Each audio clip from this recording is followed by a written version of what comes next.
Hey guys, I'm back. I know I just did a video, a substantial one, but I don't know why I'm doing another one. If you're watching this, I guess I decided to post it. I'm recording this, and I don't know if I'm going to put it up, kind of thing, because it's not really music oriented.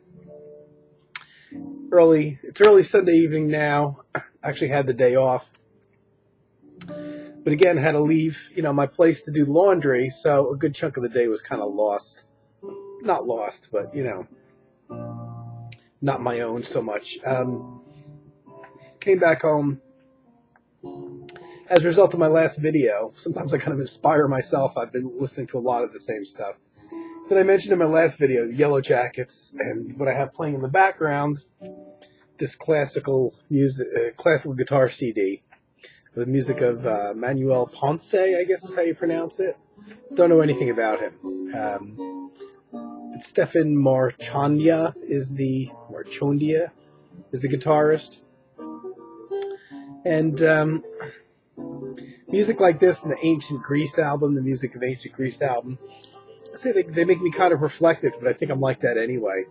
But there's a lot of music that makes one internalize more, I guess, and sounds like something. In other words, you're just not listening to the people playing the instruments and the songs and the music, but albums like this, Music of Ancient Greece, actually trigger something in me. Make me think of past times or my own past, but also, hundreds of years ago past, and some music just kind of is a trigger of a lot of things, and especially classical acoustic music, because it sounds, listening to something that sounds like it could have been played 100 or 200 or 300 years ago and sounded exactly the same. So why am I doing a short video today? Well, I have at least the next coming 8 days of work, which has got me so severely down that my days are clearly numbered there. I'm trying to hang in there. Just obviously, the longer I work, the more money I make. Not that I make a lot of money, but I make practically nothing. But just having a little bit more buffer there, is why financially is why I'm just trying to hang in there. But I got a tough week coming up, and this past week they set me all over the place, and working 30 miles. I don't even like the job. Don't send me 30 miles away from the office where I'm supposed to work out of. Whatever. I've bitched and complained a lot about this, I guess. So, I'm listening to a lot of the same music that I talked about in my last video. I'm in a summertime funk, and this is one of those albums that I'm playing in the background that is a summertime listen. I seem to play this one a lot during summer, maybe not quite exclusively, like the music from Ancient Greece one as well, but pretty much, 75, 80% of the time. And I bought it because of the cover, believe it or not. Just one of those things that I knew what it was, but I, probably chose this over other classical guitar recordings simply because of the cover art, which I love. So what am I here to talk about? I don't know. I'm doing a video because I know I'm not going to be able to do one for a while, and I just love hearing from you guys, and watching your videos as well. But a couple things about music. One or two is Chris Cole made a suggestion to me about a guy I'd never heard of, Bob Siebert, not to be confused with Budi, B-U-D-I Siebert, a European musician who I happen to love. But there's an American guy, Bob Siebert, who Chris Cole suggested that I purchase this album that he saw off of Discogs that he obviously knows. It was called 6 Lyric Pieces for Jazz Trio. And Bob Siebert is a keyboard player, primarily piano, acoustic and electric piano. and he suggested I pick up the album. There was one copy on Discogs, and it was like $14.99 plus shipping, which would have brought it over $20, which I don't have to spend $20 on an album now. But oddly enough, strange coincidence, it drove me to look into it, and I found out that, and I'm more of a CD guy too, you know. My turntable, I've talked about the problems, the issues I have with my turntable. First of all, when I turn it on, I hear a grinding inside, which can't be good. But also one of the channels drops out intermittently. And so the only time I play vinyl is to copy it into the computer and then burn it onto a disc and make MP3s to play from my computer of those files. I don't repeatedly play discs on my turntables or turntable. But I talked about how one of the channels dies on me. You know, I'll be playing and you have the left and right stereo channel, and all of a sudden, just without any kind of warning, one of the channels drops out, and it might stay out for the whole rest of the side until you turn the power off and turn it back on, or it might drop out for like 5 minutes and then come back. So the last couple albums I even tried to transfer, it didn't really work because of the channel dropout issue. So I'm really not inclined to buy too much vinyl. And really only have a turntable so that I can, when I have time, transfer the few things that have not come out on CD or that I can't get from vinyl into my computer. Burn a CD of them, make MP3 files to listen to at home. So he told me about this Bob Seibert album that he thought I would like, which was a trio of Bob Seibert on electric piano primarily, and bass player and drummer. So I saw it, but it was too much for me. It'd be over $20. And what I ended up doing is I started looking up Bob Seibert, and I found out that the album, under a different title, was reissued on CD. So the 6 lyric pieces for Jazz Trio, it's actually been re-released on a CD called New Day. Different cover and everything. The nice thing is New Day is very readily available. And the nice thing is, it includes the entire album. It looks like the entire album, 6 pieces on here. It only runs about 30 minutes, the original album, it looks like, according to the length of the tunes on this reissue. The nice thing, though, is in addition to all 6 pieces from the album that Chris recommended to me, there's 9 additional solo electric piano tracks that were recorded at a different date. Now, the only unfortunate thing is that there's not a lot of recording details. There's none about the recording dates. There's copyright dates on here of 1982 and 1991, which makes me think that the original 6-piece album for Jazz Trio was probably recorded in 81 or 82 and released in 82. And it looks like those additional 9 pretty short keyboard pieces were probably recorded 9 years later in 91, and then they were compiled onto this CD. It's an interesting album. Some of the solo electric piano things are weird. I can't even tell if he's being serious, because there's a couple things that sound like almost like they're like a joke. It's kind of strange. And oddly enough, instead of having the original album of the 6 pieces for Trio, consecutively, he sprinkles them throughout the album. So when I copied this into my computer, I just kind of reordered them so that they're in the full 6 tracks are together from the original album, and then the other 9 tracks of the solo electric piano are together. It's weird that he had a couple trio pieces together, and then a couple solo things, and another trio piece, and a couple more solo things. Weird because they were recorded, obviously, some time apart. So it's an interesting album. I haven't given it enough plays. I've only listened to it really once through and started sampling a second time. But it's an interesting concept. I think it seems to me the main reason why there's electric piano throughout the album is because he doesn't have access to an acoustic piano. But strange coincidences that always happen in the VC. When I got this CD that I ordered off of a guy selling on eBay, the CD comes, and now you got to realize, eBay, people sell from not only all over the United States, but all over the world. So I get the CD from a guy who's obviously a seller working out of his apartment from the town that I lived in my first 53 years of my life. In other words, the town that I lived in until I moved here 3 years ago came literally blocks from my house where I lived.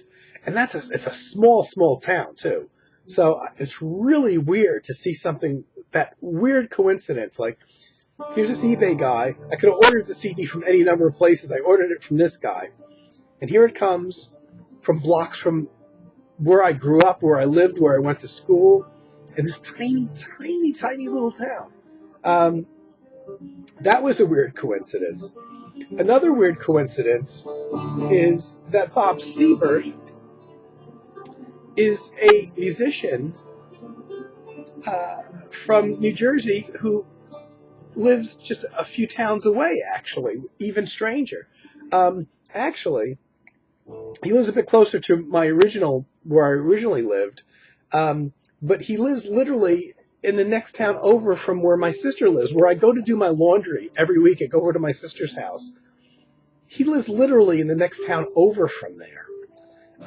This guy, Bob Siebert. So it was really weird, and I'm sure Chris Cole didn't know that. Maybe he knew that Bob Siebert was from New Jersey. But New Jersey's a pretty big state, and I'm all the way at the end of New Jersey. So there's many places and towns that I've never even heard of in New Jersey, that are a couple hours away, that I've never even been to. So two weird coincidences. The seller was from my old town. The guy who made the CD is not only from my state, but from a few towns away, literally next to where I was today, over my sister's house. So it's just one of those weird coincidences that have been happening since I've joined the VC. And I, is this really cool? So many coincidences. It's just weird. And that's just, I'm just rambling here. I don't have a lot to say. This probably would have been better if I had a few drinks beforehand, then it would be even a worse video. One thing, this is also totally unrelated to music, so you can turn this off. Yesterday when I was working, this is more of an observational thing. I saw something that I saw more as a kid, than I have in recent generations or years. When I was out working yesterday, and this wouldn't strike anybody as strange except for me probably, I happened to see a guy. Now, this was a Saturday early afternoon. I happened to see a guy who was just sitting on a folding chair inside his garage, and just sitting there chilling, just relaxing. A guy maybe in his early 40s or so.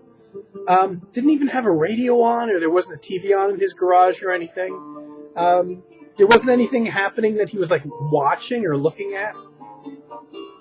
And the garage wasn't even really aimed out toward the road. It was kind of toward the side. There wasn't really anything to see, but it struck me as strange because I happened to have to go up and talk to this guy briefly. And it looked like he was just, maybe he was waiting for me to come. I don't know. But he was just chilling, just sitting. I didn't see a book. Maybe he was reading. I don't know. But it'd be strange if he just sitting in this garage with the garage door open, sitting in this easy chair, not listening to music or watching TV, or didn't appear to have a radio on or laptop or anything. And it struck me that's something that is almost a lost art now because of the portability of computers, smartphones, and something that I used to see a lot when I was a kid growing up, and this would have been the 1960s. So, of course, you didn't have those things around then. I think people did more of that then. I can recall my neighbor who was a guy, going back to the 60s, he was a guy in his 40s or 50s. And some weekends, when he was off work, he had kind of this open carport, if you know what that is. He had 2-car garage and a third space where you could have parked a car, but he had kind of set up as like an outside lounge area.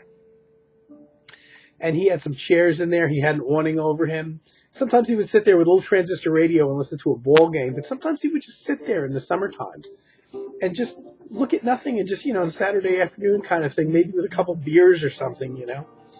And it didn't strike me as strange then. And seeing things like that were more commonplace.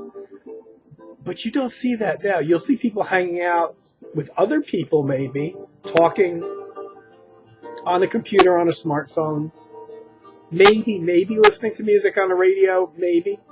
But that kind of chilling out, just relaxing and kind of watching the world go by or whatever, you know, and none of these places that I'm thinking of had any particular sights to see.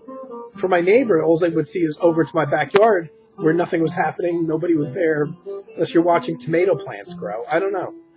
Seems like something that people don't do anymore, and it brought me back to an old skit or something that George Carlin once did a comedy routine on, saying that he thinks nobody, and this was years ago before smartphones or anything, he said that he doesn't think people daydream enough anymore, just stare out a window and daydream. And that should be like something that's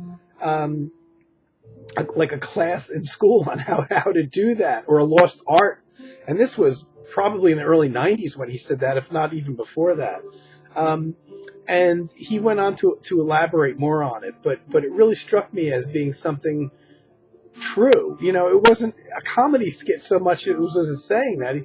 Even back then when he did this skit, people were increasingly busy. And didn't kind of ever take the time out to just be lost in your own thoughts. And that George Carlin saying came back to me when I saw this guy just hanging in his garage, chilling, you know, and he's even a generation younger than me. So I don't know really what this guy was doing, but it's just something that you don't see people doing certainly on their own alone much anymore, and it seems to be something that is a lost art that I think people maybe did a lot more back in the day or back in the past before we're so connected all the time to things. And I don't know why. I thought I've got to mention this on a video, and I don't know why. Maybe other people have noticed this, or maybe they themselves do it. I think if anybody does it, probably some people in the VC might have a bit of a tendency to do it, to be more reflective or lost in your own thoughts at times, whatever it is. And I know I'm rambling. The only other thing I want to make a mention of, I'm going to try to remember to put a link up here. And I was surprised to find this, though. When you have when you've done I guess a number of videos, or you've got some videos from different sources, I guess I could say, instead of not just my channel. Sometimes you come up with these things called topics. So if you look up my name, you'll see Gary Hayden-Topic, which is something that I just learned that I have on YouTube this week. And so what comes up is a small sampling, very small, like 5 or 6 listings of videos. Several of them are just things from my own channel that I put up. And I'm going to try to remember to link it here in the comments, just so you can see what I'm talking about. But also because I sell my couple CDs that I've got off of CD Baby, they kind of randomly, it seems, create videos. It's not real video content, but musical content for their artists. And it seems like I've got at least 3 videos that they created, that they, reference back, that you can listen to the songs, but reference back to CD Baby to purchase them or whatever. They're not videos that I created, but they are videos of my own music with my album cover on them. And I kind of thought that was neat. That was a nice little surprise to see. They have almost no plays, but I don't see how people would stumble across them accidentally. But and I only see 3 videos. I thought in the past I may have seen more. I don't know. But it's kind of neat. CD Baby takes their own artists and creates some sample music out on YouTube for people to play and discover. So I'm gonna stick that link here just for the hell of it, so you guys can see a video that I didn't create actually, but it's about me in a way. So I don't know. Like I said, I'm just doing this. I probably wouldn't even record this video if I thought I would be able to get to make another one within the next week or so, but it doesn't. It's going to be a tough week for me in a lot of ways, I think. So I'm going to go here because I never intended to do a 20-minute video. I intended to do a 5-minute video, and that's the way it always goes when I make videos. So thanks for watching, if you're watching, guys, and I hope your upcoming week is a good one, and I hope you all get time to sit and listen to some of your favorite music, and I will be back as soon as I can. Take it easy.